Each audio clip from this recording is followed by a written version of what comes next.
Good afternoon, ladies and gentlemen. My name is Dale Winkler, and I'm the Vice President of SREB's Office of School Improvement. On behalf of SREB, I welcome you to Maryland, the state of opportunity, and the opening general session of the Making Schools Work Conference. Please stand for the presentation of colors by midshipmen from the University of Maryland, Baltimore County, Navy ROTC, and remain standing for our national anthem, sung by Addison Baldridge, a Lineham Scholar at the University of Maryland, Baltimore County.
Oh, say, can you see by the dawn's early light what so proudly we hailed at the twilight's last gleaming, whose broad stripes and bright stars through the perilous fight o'er the ramparts we watched were so gallantly streaming, and the rockets red glare, the bombs bursting in air, gave proof through the night that our flag was still there.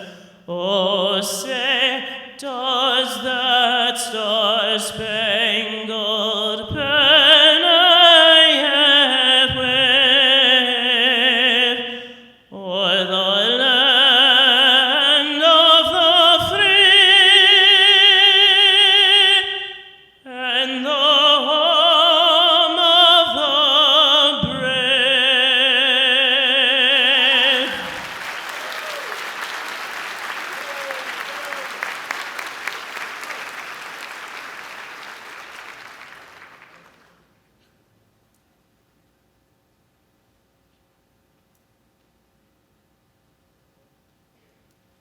Ready, cut, right, face, forward, march.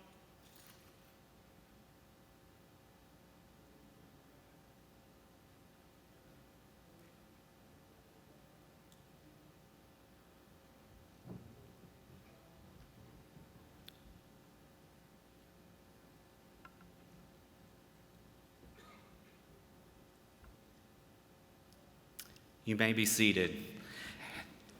Join me in thanking this remarkable group of students from the University of Maryland, Baltimore County for their presentation and performance.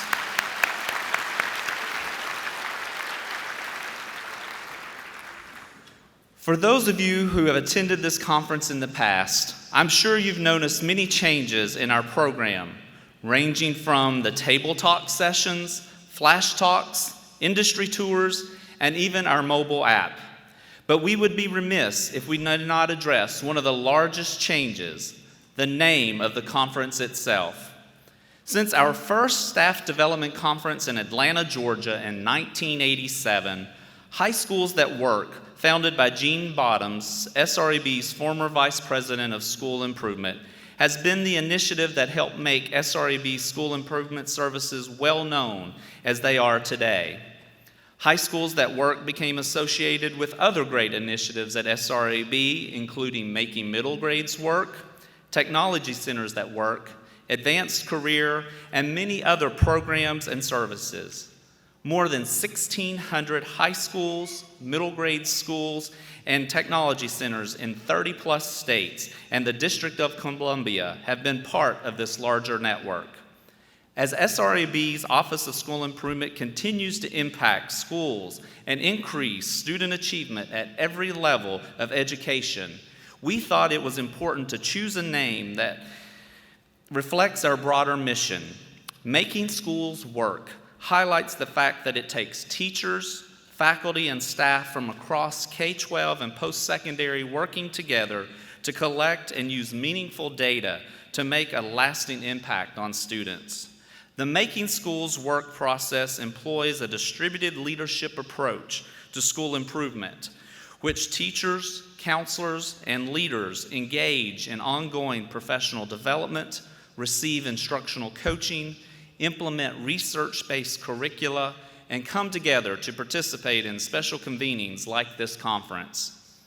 Few organizations bring together such a broad range of educators to learn, fellowship, network, and grow in their professions, and gain tools and strategies for better preparing students for the 21st global economy.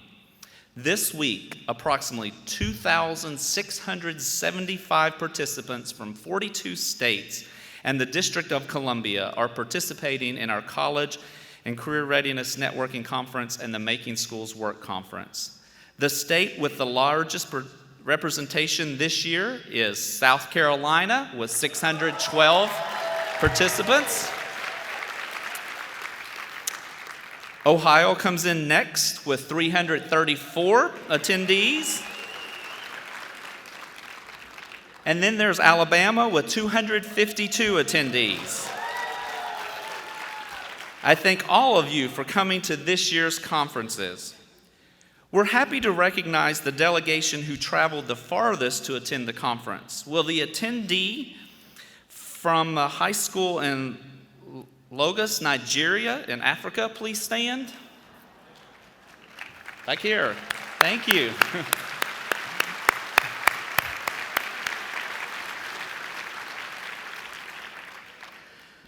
I also want to take this moment to thank and acknowledge the Summer Conference Planning Committee, made up of individuals from several states who met last fall here in Baltimore. These individuals purposefully planned the conference objectives that address the new shifts in school and classroom practices for high schools, middle grades, elementary schools, and technology centers. Since we convened in Orlando, Florida for last year's conference, the Office of School Improvement has continued to push education to the next level by tackling the challenges that are facing the education community. One new initiative is the Commission on Strategic Partnerships and Work-Ready Students. This commission's goal is to identify and promote promising practices to better engage businesses around strategic partnerships, robust career pathways, and systemic change that will provide students with learning experiences that prepare them for work. SREB is also working with partner organizations to help schools better use the funds they receive through federal statutes like the Every Student Succeeds Act, Perkins 5, and the Workforce Innovation and Opportunity Act. Together with our partners, we're helping states create a unified plan for raising achievement and fostering career development from childhood to the workforce. The Office of School Improvement at SREB remains dedicated to our original mission of providing professional learning services and strategies for fostering continuous improvement. 30-plus years of data show that schools that implement our key practices for the middle grades, high schools, and technology centers with fidelity have more students graduate college and career ready. The key practices help schools focus on connecting college preparatory academics with rigorous career pathway programs of study. Our professional development workshops and this conference highlight strategies for achieving bold goals related to graduation, readiness, and credential attainment. It's rewarding to be a part of a team of dedicated educational professionals who have a desire to help schools, districts, and states meet bold goals for graduation and college and career readiness.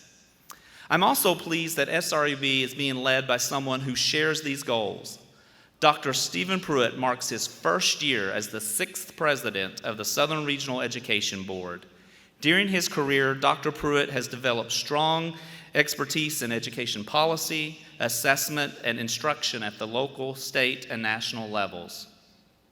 He started his education career as a high school chemistry teacher in Fayette County, Georgia, and then served in several leadership roles at the Georgia Department of Education. As Senior Vice President for Achieved, he worked closely with state agencies and educators around the country to improve science education. Before coming to SREB, he was Kentucky State Commissioner of Education. Please help me welcome to the stage SREB's President, Dr. Stephen Pruitt.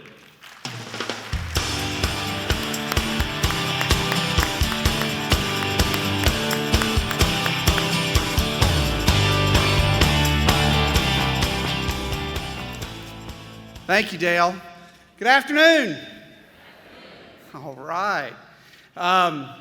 Welcome to all of you. This is I've said this last year, and I'm going to say it every year. You have come to the best PD that you're going to get all year, and maybe ever. The conference that we provide here provides such a wealth of opportunity to be with experts, to be with your peers, and to really just spend some time together. You know, when SREB comes to town, we create a ruckus. We just look at the sidewalk. You know, when we get together, we come out to really shake the foundations. And one of the things that I hope that you'll take with you this year as you come together and you go to all of our sessions is that this is an opportunity for all of us to start rethinking how we think about education. The world is changing. You've heard that a million times. You've heard people say all the times, oh wait, somebody's taking a picture. Every time somebody takes a picture and ends up on Twitter, I look like this. So hold on. Okay, I'm going to pretend like I'm being thoughtful. Okay, got it, good. Now, there's another one here. But she works for us, so I'm not worried about her. All right, but you know, we all hear this all the time. When we come together in these meetings, we hear the people say, oh, you know, we're preparing kids for stuff that we don't know that it happens yet, or we don't know what kind of work it'll be yet. That's true. But we also have some jobs we know what they're going to be right now. And one of the biggest things is that we need to think about the fact that our educational experience, K-12 and post-secondary, we have to start rethinking it to the point of realizing that everything we do leads to a career. Everything. Whether it's happening right after school or whether it's happening after a few years of college. And that's a real mind shift to how we have to think about the world. I think it's important to consider it because it does mean that we have to change things. Now, as a science teacher, chemistry teacher, let me tell you, I love some stoichiometry. I love it. I hear a whistle out there. You know what I'm talking about. And it's beautiful. Balancing good chemical equation, it is some great fun. But I'm going to tell you, if you don't tell somebody why they're balancing that equation or doing that stoichiometry, it's not doing our kids a whole lot of good.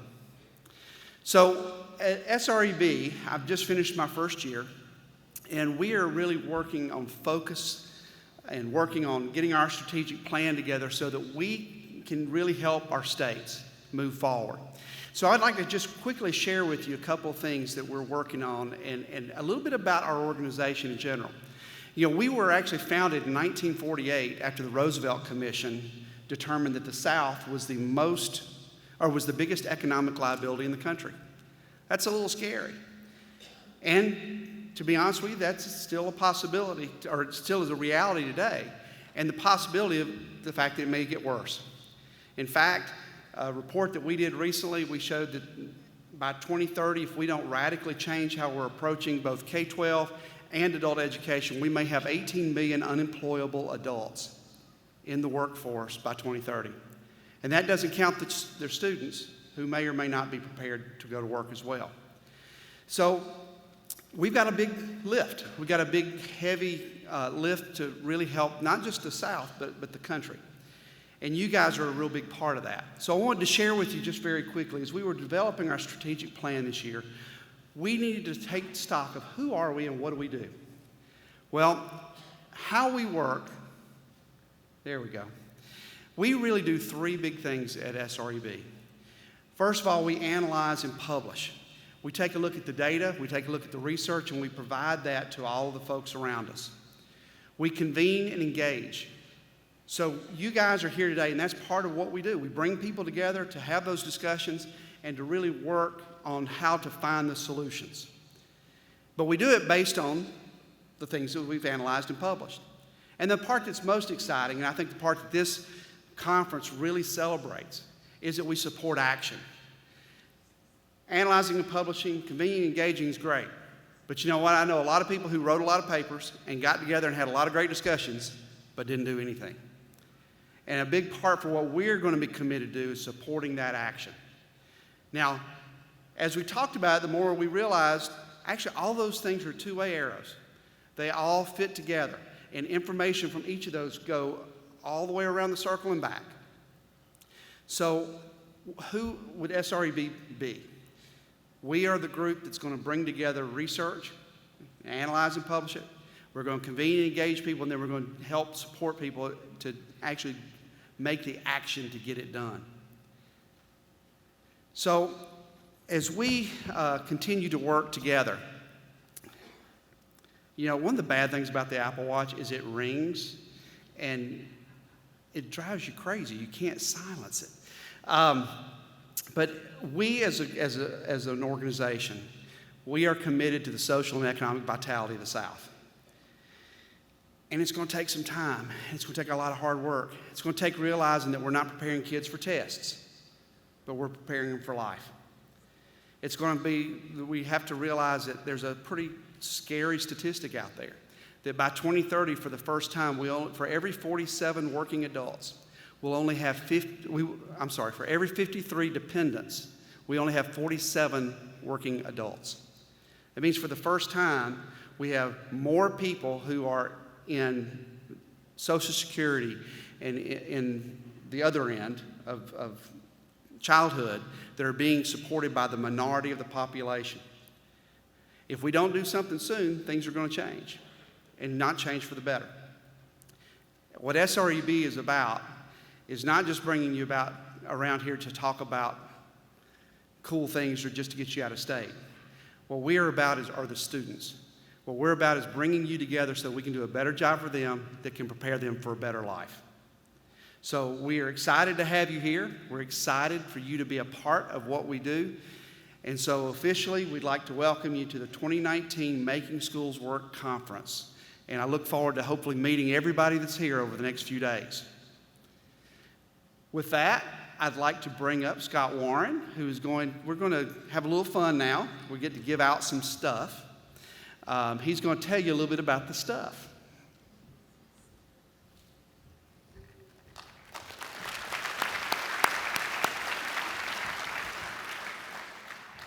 Good afternoon. All right, come on now. Good afternoon. All right, let's get this thing rolling. I am pleased and honored to be able to introduce the 2019 Gene Bottoms Pacesetter Schools. The Pacesetter Schools adhere to our guiding principles and the key practices outlined in the school frameworks. To be eligible for this award, schools must have in either high schools work, making middle grades work, or technology centers that work, networks for 2 years, participated in the student and faculty surveys, and provide evidence for both implementing key practices and improving student achievement. The awards are named in honor of former Senior Vice President of SREB, Dr. Gene Bottoms. Dr. Bottoms devoted 61 years to the field of education, and he continues to work to this day to seek means for helping more students achieve success.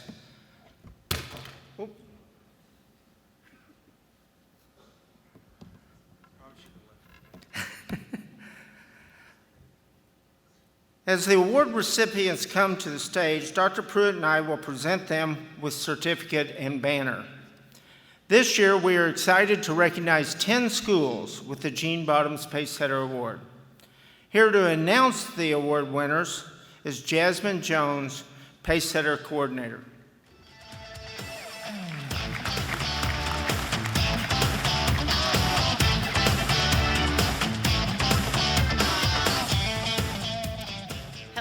As he said, I'm Jasmine Jones, and I have the great pleasure of introducing our Pacesetter Awards today. For our first Pacesetter recipient is Anderson 5 Career Campus of South Carolina.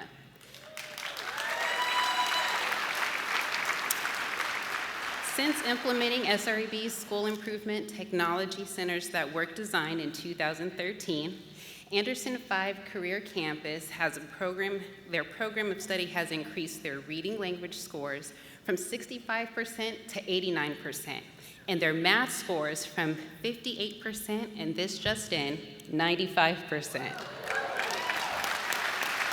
Here to accept the award today is Anderson's 5 Career Campus Principal, Cecil Bonner.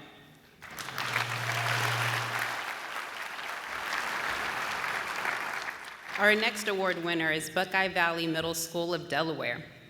Buckeye Valley implements SREB's Making School Middle Grades Work Design to further implement its student improvement.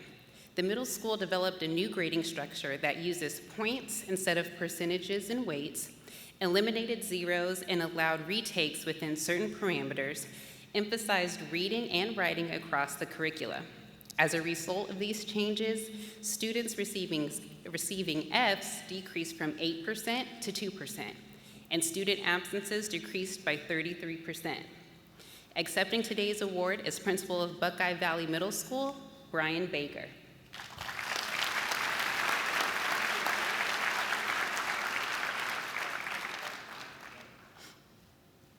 The next Pacesetter recipient is the U.S. Grant Career Center of Ohio. U.S. Grant began implementing SREB's High Schools That Work Design in 2013 and used SREB's site review process to identify its greatest challenges. From these results, they were able to create focus teams to devise solutions to these challenges. One of the initiatives that came from this was a one-to-one laptop program so each student could have access to technology. On the most recent Ohio report card, U.S. Grant has earned A's in both its 4-year graduation and post-program placements. Accepting the award today is Principal of U.S. Grant Career Center, Barry Dalton.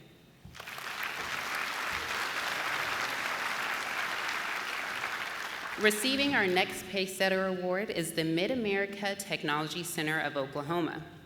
Using SREB's Technology Center That Work Design and other strategies it's learned from attending previous SREB conferences, Mid-America has successfully combated low retention between first and second year enrollment.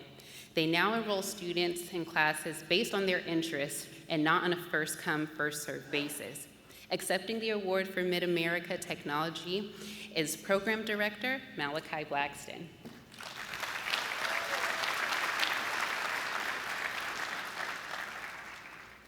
Next, we recognize Nicholas County Career and Technical Center. Several years of declining enrollments in 2017 and 18, Nicholas County Career and Technical Center successfully put in place strategies to increase awareness of its high-quality career and technical education programs to overcome the misperceptions of the value of CTE. In the past year, the school has experienced a 44% jump in its overall enrollment, and they also plan on implementing 4 new programs. Today's award winner is accepted by Principal and CTE Director Tom Bayless.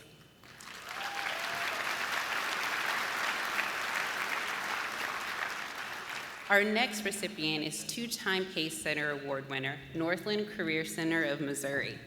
Last year, this school was recognized for its structure around its students' work-based learning experiences. The school has continued to excel by working with SREB's technology centers. With this design, the center's accomplishments include creating a grading process that incorporates essential employability skills, integrating academics, and developing steps for securing approval of new career pathways, programs of study. Here to accept the award is Assistant Director Jeff Green. Our next award recipient is Pioneer Career and Technology Center of Ohio. Pioneer has adopted SREB's Technology Centers That Work school improvement model. To ensure graduates are prepared for their next steps, Pioneer created an extra help that is truly a collaborative effort between its school leaders, teachers, and counselors.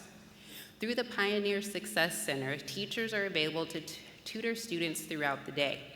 They also provide the resource of a special needs department, a student intervention team to address students' individual needs, and a school psychologist and counselors who provide mental health and emotional support. Here to accept today's award is Chris Kowalski.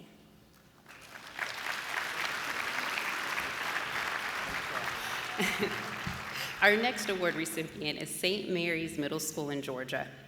In St. Mary's, they have built a strong relationship with SREB that has allowed the teachers to receive training and coaching in literacy, mathematics, problem-based learning, STEM, and effective instructional leadership. School leaders and staff created an environment of learning and achievement committed to ongoing training on how to develop rigorous instruction and assessments. They've also followed a design process for problem-based learning. Here to accept the award is Principal Angela McNow.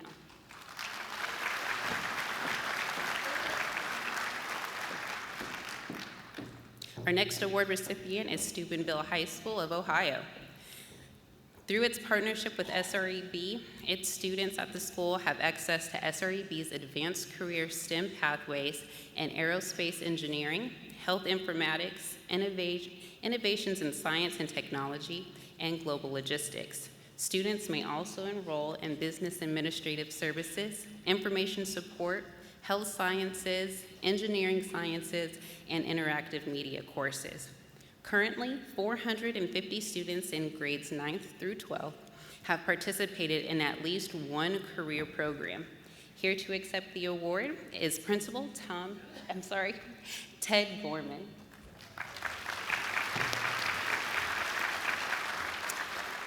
And our final award winner is Susquehanna County Career and Technical Center of Pennsylvania.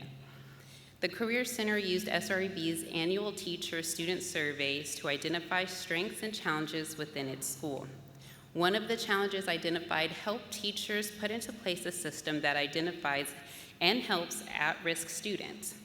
If students' grades fall below 74%, teachers send alerts to students and their parents, and together they create an action plan to address the deficits. Also, the students' performances on standardized career and technical focused exams have improved from 85% to 90% in a matter of 2 years. Accepting today's award is Executive Director Alice Davis.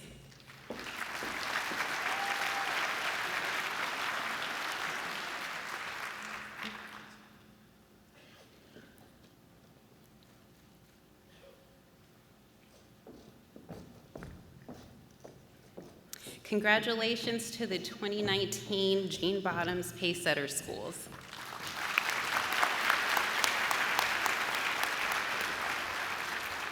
I'm gonna go off script. Well, you can't say no to the boss. So. No, I just want to put one little exclamation point on this. You know, these awards are nice, and everybody loves a good banner. But one of the things I really hope you paid attention to in these bios is the fact that these schools are not worried about preparing kids for everything. They're worried about preparing kids for anything. And that's a real change in how we have to think about the world. So again, congratulations to all of our recipients, and well done.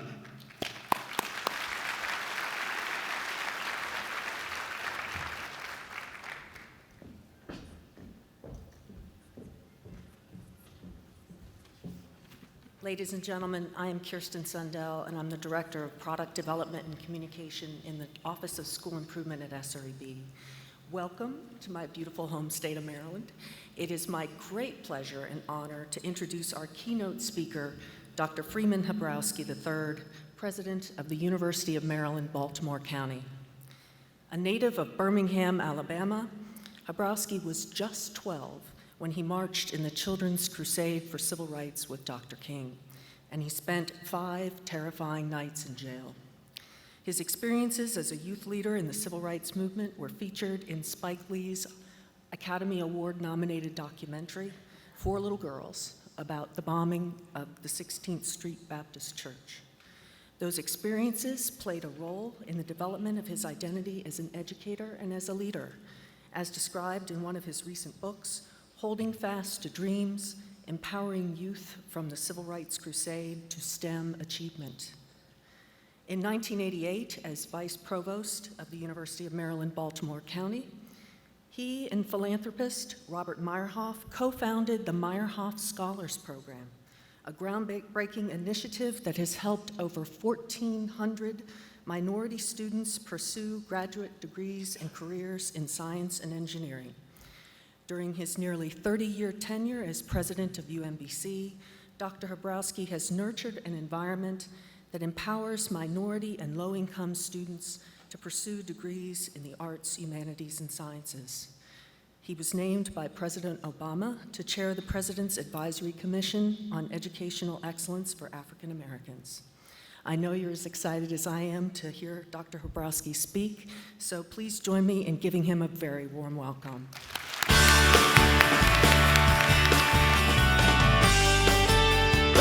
Thank you very, very much.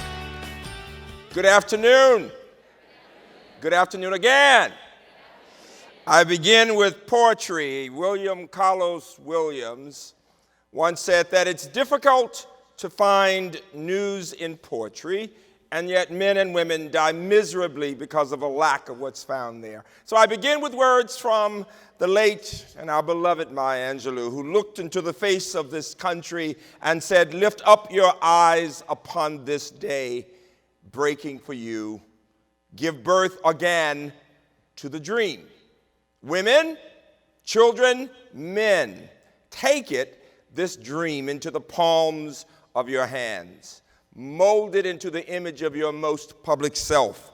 Sculpt it into the shape of your most private need. Here on the pulse of this new day, you may have the grace to look up and out and into your sister's eyes and into your brother's face and say simply, very simply with hope, one more time, good afternoon. Good afternoon, and a round of applause for poetry. A round of applause for poetry.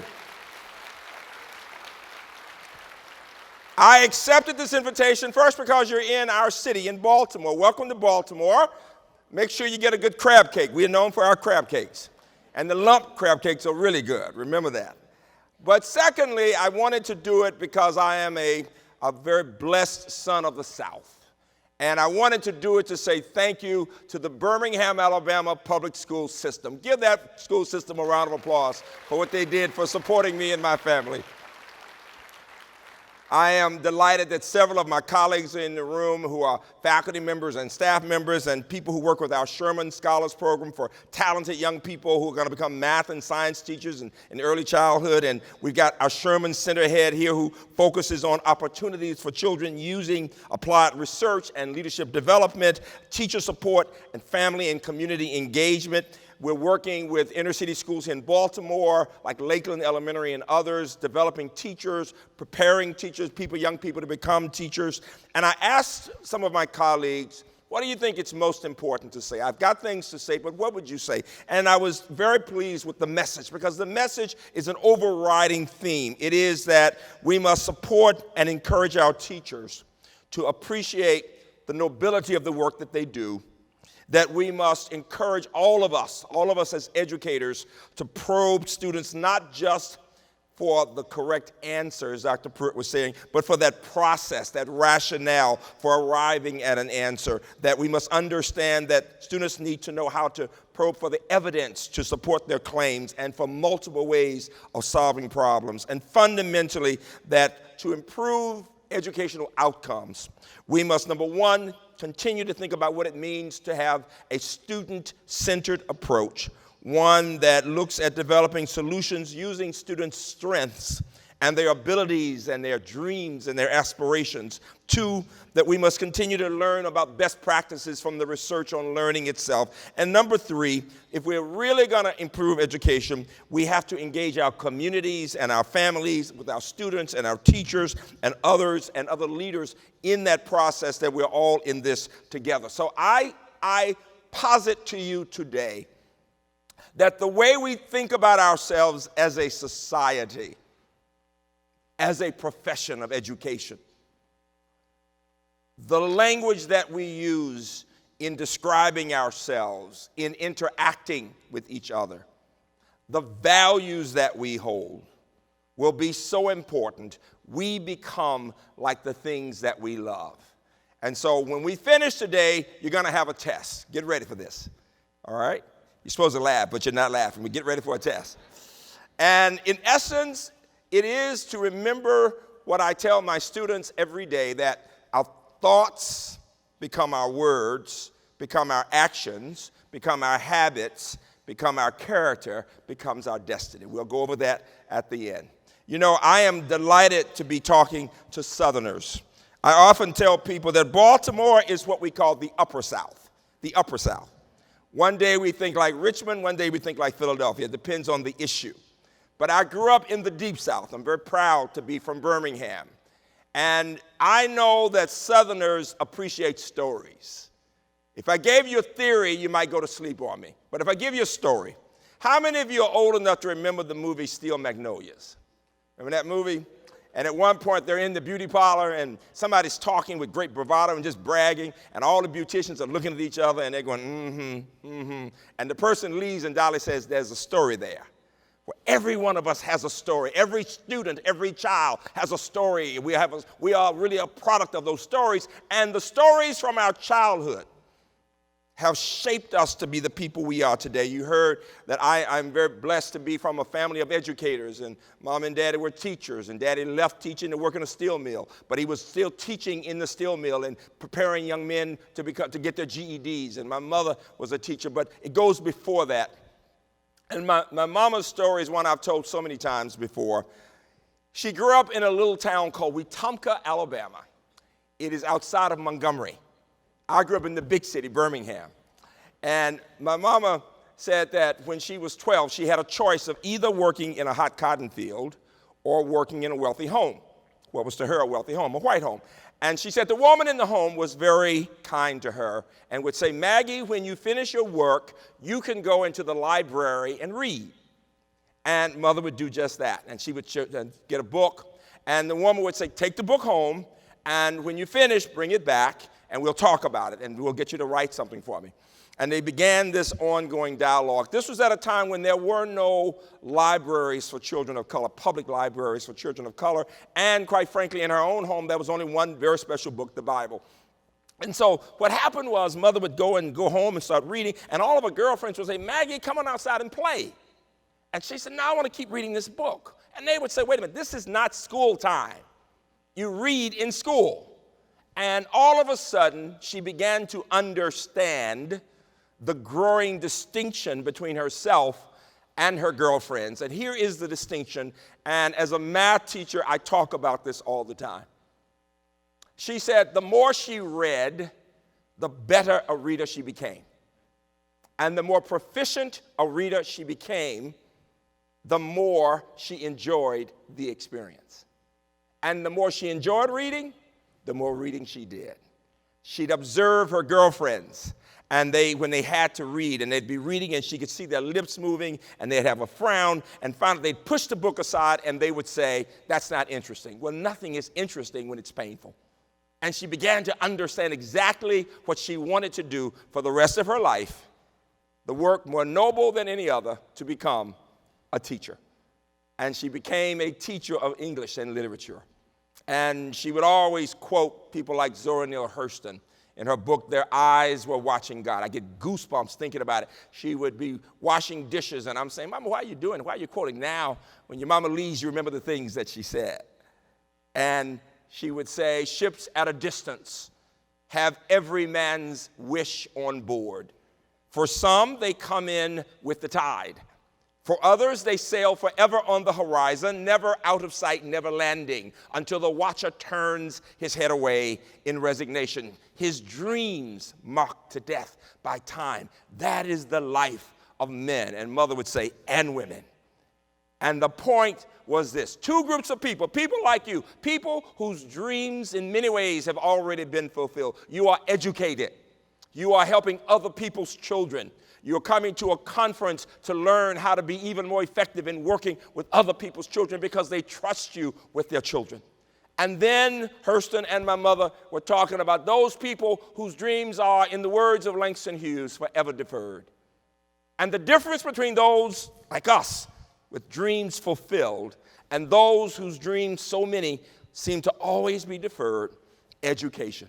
Where would anyone in here be without an education? How many of you in this room love to read? Raise your hands. It's an American value, first of all, that you do read well. Now, the English teachers will tell you, you really love to read when you read novels. Everybody reads the paper, but the literature people say when you really love it, you get into the novels beyond the facts. But the fact is that. Now, at a certain point in my mama's development, in the 60s, by the time she'd been teaching for years and years, something came along called the new math. Anybody old enough to even remember hearing about the new math? The old math, somebody said. The reason the new math didn't do so well was that we in universities were much too condescending. We didn't understand. Universities may understand concepts. We could come in talking about the new math and set theory and all kinds of things. But teachers know children. We at universities still need to understand more about how to be effective with the children. And it should have been more of a partnership when it was more we came in to tell you what to do. And what happened? People got even more afraid. Now watch this. Let me prove it. How many in this room love, I know you go to church because you're from the South. I know you go to church. Wait a minute. How many of you in this room, tell the truth to now, really love mathematics? Let me see your hands. This is a pretty nerdy group. I'm impressed. It's pretty nerdy. You're about 35%. That is very unusual in America. It really, you know that, don't you? In America, because somebody normally says, how can you put love and math in the same sentence? I usually get that. I come from a campus that has students from 100 countries. We talk about international diversity, domestic diversity. We have about a third students of color from the underrepresented groups, a large Asian population. It's about half white, half people of color of different types, and about half the students are in science and engineering, and the others in the arts, humanities, social sciences, and many connect these areas. You heard me mention the Sherman Scholars program, really exciting because these are students who major in mathematics or science who are planning to teach first in challenging schools, often in Baltimore City, where you've got a lot of free lunch, but secondly, often at the middle school level. So they are really well prepared, and we're preparing them to work in support of the teachers and children. And we have had considerable success at Lakeland Elementary, one of the inner city schools, heavy free lunch, and now with some other schools, and some of my colleagues are here with that. And the key to that is that we've taken, in our city, as is true in any city in this country, when you look at Common Core standards and testing, only about 20% of students are actually at par. Only about 20%. In our state, one of the most educated in the country, we're at about half of the students across the state. We have gotten those children from poor backgrounds up to the state average. Give us a big round of applause for several of the grades. Now, I tell you that because I want to talk about math and reading in different ways, but I want to tell you one other story that you will appreciate. At a 12-year-old age, just like my mother went off and worked in a home, I had that chance to go and march with Dr. King.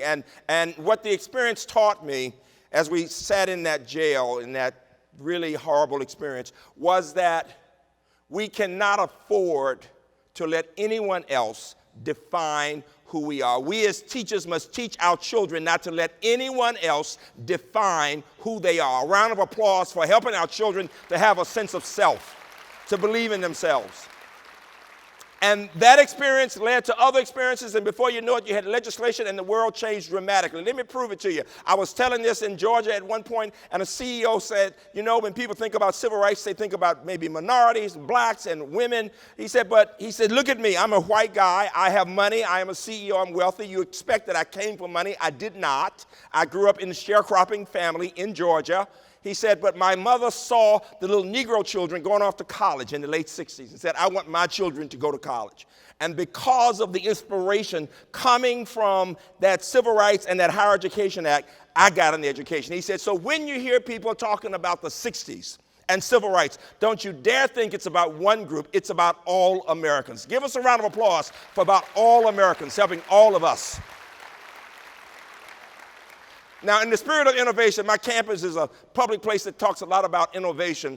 The president of Stanford asked the question, how long do you think college students can focus in a lecture before they fade out? What do you think the answer is?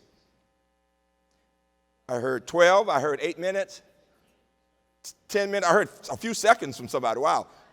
It's about 8 minutes. Now, the neuroscientists down at NIH will tell you how long you all, as disciplined professionals, can focus. How long can you focus before you begin to fade out? Let me hear it. 10 minutes, so you're telling me you already faded out on me, right?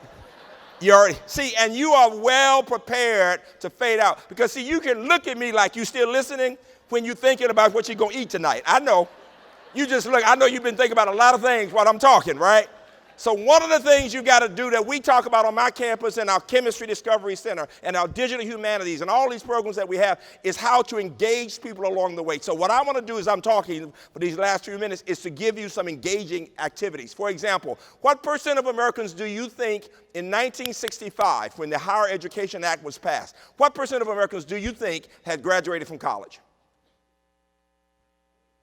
30%? 25%? Anybody else? It was only 10%. In 1965, most Americans of all races never thought their kids would go to college because they didn't have the money.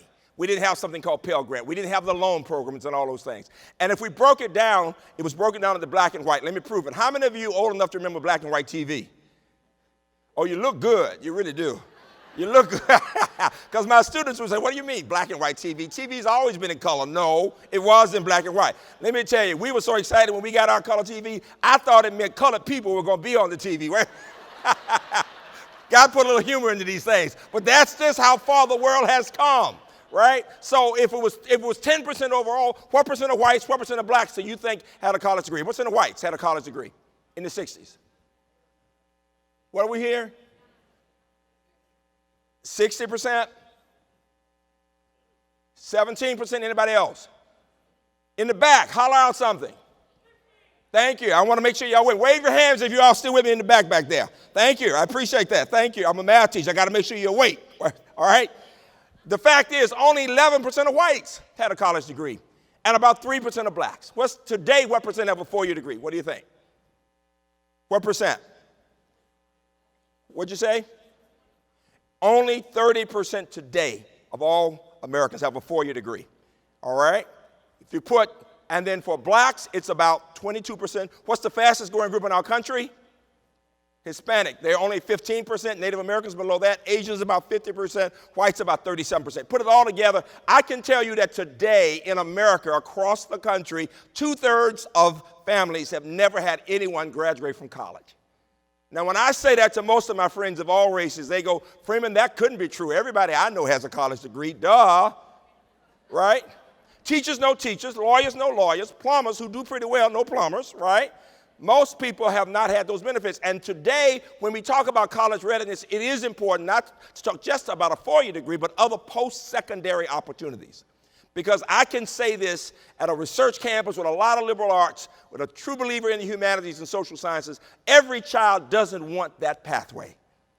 And we have to give people opportunities to be able to succeed. They can at another point come back. But so there are two-year programs. There are post-secondary certificates. We have a company right now that takes everybody from veterans In addition to my regular university with the 14,000 students, right in this corridor, we have a company, a training company for veterans who may have a high school diploma or somebody who may have a degree in the humanities to come in, do a certificate program in cyber for 12 to 18 months, get a job paying between $70,000 and $80,000.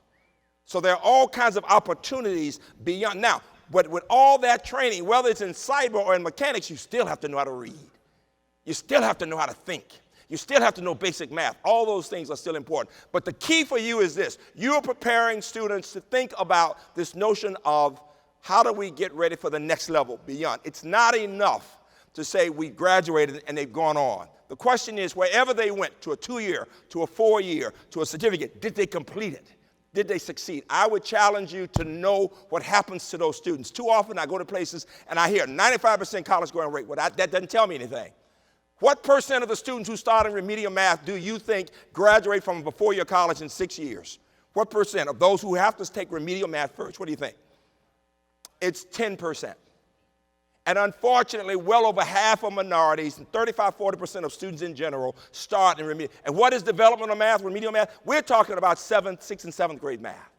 And so what we do in this room as teachers, as counselors, as leaders, will have a sharp impact, a major impact on what happens at the next level. So I'm going to give you a math problem. You ready for this? You ready for this, okay? Here's the problem, 6th grade problem. Nobody holler out the answer. 29 children are in a class. 20 have dogs. 15 have cats. How many have both a dog and a cat? I'll say it again. 29 children are in a class. 20 have dogs. 15 have cats. How many have both a dog and a cat? Now, let me say this. Suppose I told you that anybody who can answer this when I call you, don't holler out, I will give $1,000. Stand up if you're ready for me to call on you. Let me see who you are. Stand up if I'm going to give you $1,000. Let me see how many people would stand. $1,000. Now, I do this all over the world. I see a few. Give them a round of applause, first of all. Now, here's the one caveat. If you're wrong, you got to give me $500. And I take certified checks only, all right? Two things I was showing you in that metacognitive thinking, that we all get inspired, because even those of you who didn't stand when I said $1,000, your eyes start looking at me, right? But there were 3 groups in this room. There were those who were used to getting A's, my math teachers in the room, who probably got them. They're trying to figure it out because you're saying, bring it on, confidence. There are those on the other end who are going, why would he take up our time with a math problem? And then those in the middle, well, I'll try, but I probably can't do it, right? Well, the point is, in every one of our classrooms, we have those 3 groups of people. A few who are accustomed to a lot of success, bring it on. Those on the other end who have not bought in yet, and then those in the middle trying to figure it out.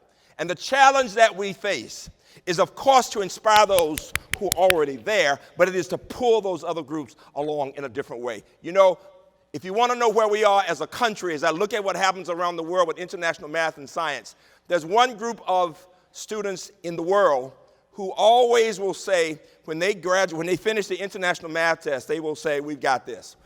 We did really well. What country does that? What country will say, we've got this? I heard China, England, India, Japan. It's actually our children. American children are the most confident. Now, we may not know much, but we are very confident, right? Because we are always in the bottom half on the math competition, but we are very confident, boy. We got this, all right? We got this. Look here. And I'm always amazed. And what I will say, though, is there's something to be said about that. We want our children to have a sense of self.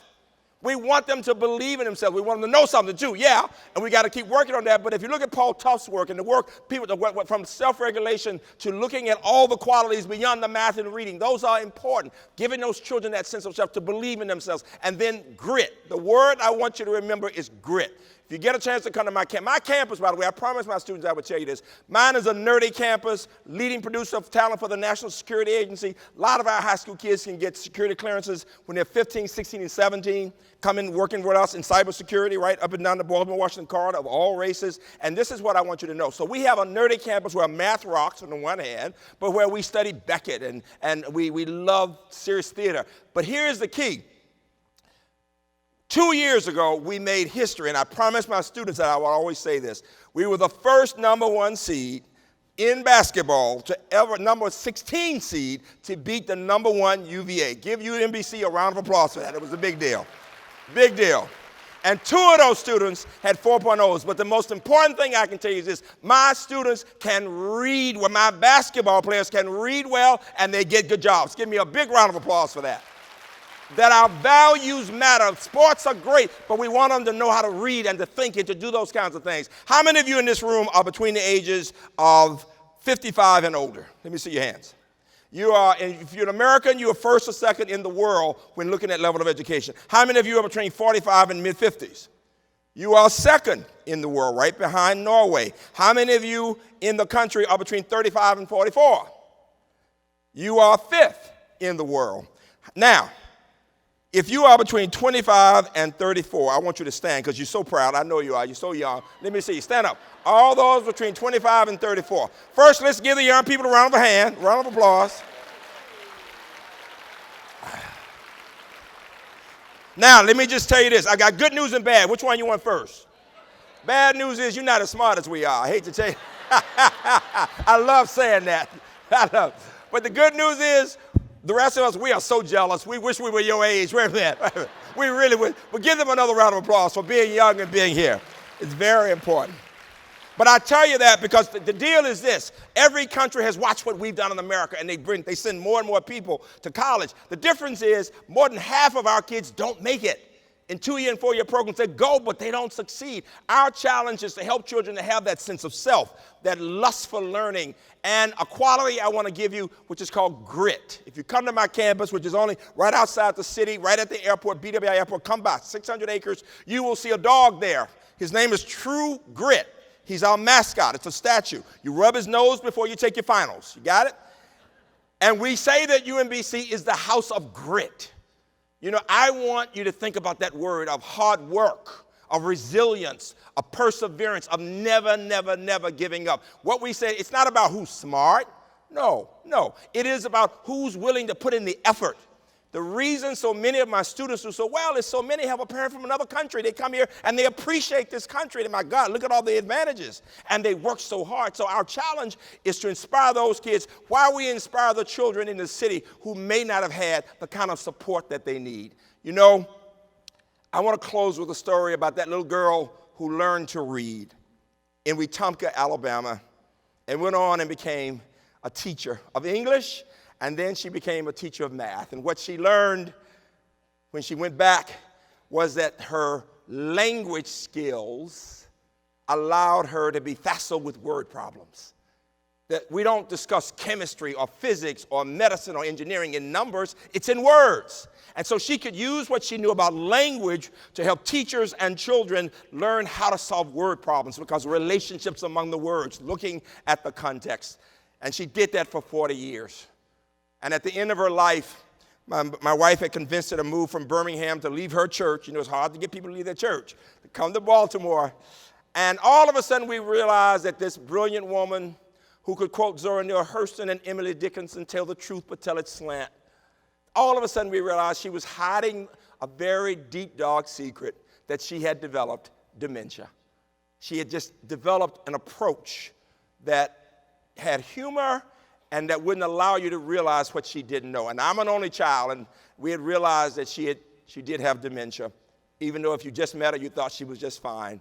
And she would love for me to give her a line of the poem, and she would say a line, "Hold fast to dreams," and I would say a line, "For if dreams die, we go on and on." And then she said, "Give me a math problem." She loved the math. She loved the language. She loved the poetry. And one day she looked at me, we were sitting out on the porch, and she said, "I know the end is near." You don't want to hear your mama say that. And I said, well, and she didn't know who I was. She knew I was close, but she didn't know who I was. And I said, "What's important to you?" And she looked at me with the sweetest smile, and she said, and she could tell I was about to cry, and she said, "You're going to be okay." She said, "What's important to me? Relationships." She said, my relationship with my God first. She said, hold on to your faith. You're going to be okay.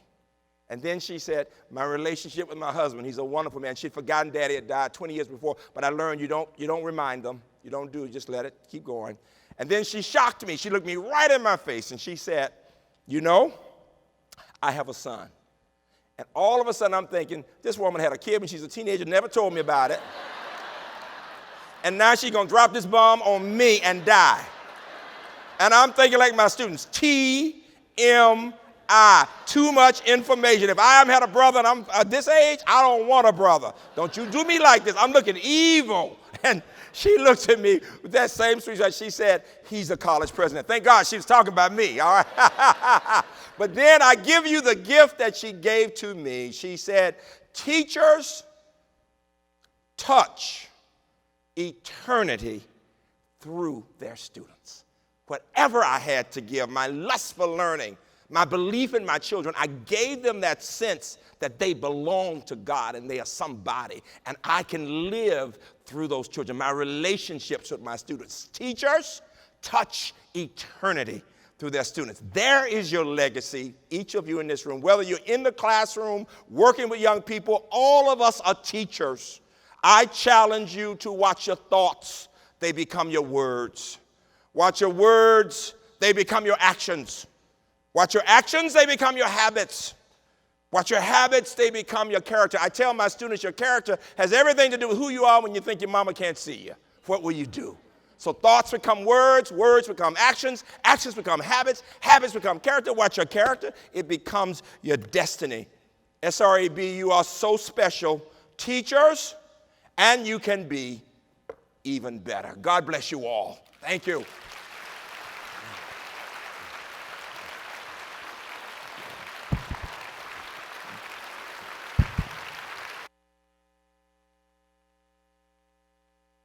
After me, keep standing, keep standing. Thoughts, words, actions, habits, character, destiny. Again, thoughts, words, actions, habits, character, destiny. Here's your test. Watch your thoughts, they become your, one more time, then you had a test. Thoughts, words, actions, habits, character, destiny. Here's your test. Watch your thoughts, they become your, watch your words, they become your, watch your actions, they become your, watch your habits, they become your, watch your character becomes your. A+ for SREB. Welcome to Baltimore. Thank you.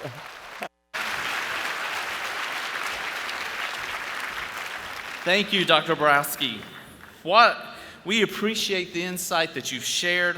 What a great way to kick off our conference, don't you think? Let's give him another round of applause. All right, before you go to your state meetings, let me remind you of some vital information that will help you navigate your way around the next 3 days. There are an average of 40 sessions during each time slot, and single room capacities vary between 45 to 500 seats. We encourage you to plan and arrive early for sessions that you want to attend. You may not always get into your first choice, but many of the sessions will repeat as sharing sessions. We'll be featuring a new session type this year known as Table Talk sessions. These are 25-minute sessions scheduled back-to-back in an hour block where you and the presenter will have a chance to exchange dialogue at a round table about a specific topic. Each table can seat 10 attendees. If you find a particular table is full, check your program or mobile app, as many sessions are offered as full 60-minute sessions. The 120-minute deep dive sessions will be held on Saturday morning. This year, we're also adding an immersive experience, Escape from Old School, starting tomorrow at 8 a.m. and running various times on Thursday and Friday. Sign-ups for this escape room will be on a first-come, first-served basis outside Callaway A and B. We also recommend that you visit the vendors exhibit display area in the Hilton's Holiday Ballroom Exhibit Hall. Many outstanding exhibitors are on hand with products and services related to our goals for improved schools and higher student achievement. The exhibit area is open today, Thursday and Friday, all day Thursday and then Friday until noon. Be sure to visit the SREB booth in the hall to get started on our conference treasure hunt to enter to win a great prize. During the closing session on Saturday, there will be a brunch offered to those who pre-registered. Please note that registration is not required to attend the closing session. However, you have to be pre-registered for the brunch. Changes often occur in the program, so be sure to check the mobile conference app to receive the most up-to-date information. Coffee and light pastries will be available for breakfast beginning at 7 a.m. on Thursday, Friday in the Key Ballrooms in the Hilton Hotel. Lunch will be available in 2 sessions each day at 11:45 and 1 p.m. on Thursday and Friday in the Key Ballroom of the Hilton Hotel. See the Meals and Special Events tab under the menu in your mobile app for further information, because you do have assigned times for lunch. There will be Wi-Fi access in all meeting rooms and shared areas during the conference. The network and password here in the Convention Center is SREB 2019. At the Hilton Baltimore, the network name is Hilton Meeting, MTG, and the password for both locations is SREB 2019. Handouts for conference sessions can be found in the conference app under the Documents tab in the menu. Ladies and gentlemen, this concludes the opening general session of the Making Schools Work Conference. Have a great conference experience here in Baltimore.